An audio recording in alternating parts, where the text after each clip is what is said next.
অজানা রহস্যে ঘেরা এই আমাজন বন ৭০ লক্ষ বর্গ কিলোমিটার অববাহিকা পরিবেষ্টিত। এই অরণ্যে প্রায় ৫৫ লক্ষ বর্গ কিলোমিটার এলাকাটি মূলত আর্দ্র জলবায়ু দ্বারা প্রভাবিত।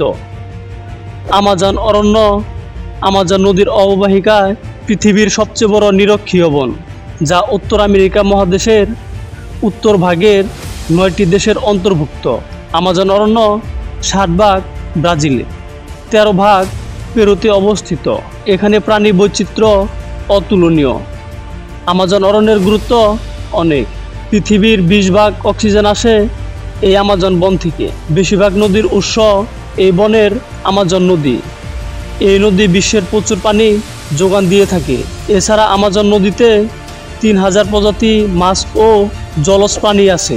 আমাজনকে রেন ফরেস্ট বলা হলেও এই অর্থ কিন্তু এই না যে এখানে সারা বছর বৃষ্টিপাত হয়, বরং রেন ফরেস্ট বলা হয় এখানকার অত্যাধিক আর্দ্রতা, বৃষ্টিপাত এবং গরম আবহাওয়ার কারণে।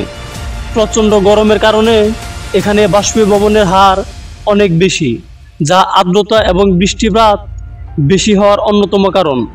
এই গরম আবহাওয়া, বৃষ্টিপাত এবং আর্দ্রতার কারণে এ বনের উদ্ভিদ ও প্রাণীকুলের বৈচিত্র্যময়ের সমাহার দেখা যায়।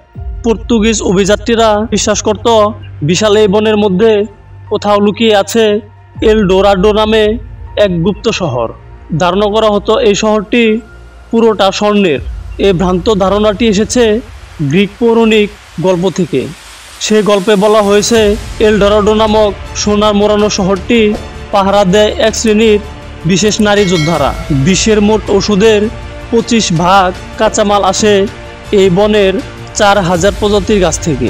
পেরুর একটি মাত্র গাছে ৪৩ প্রজাতির পিঁপড়ার সন্ধান পাওয়া গিয়েছে।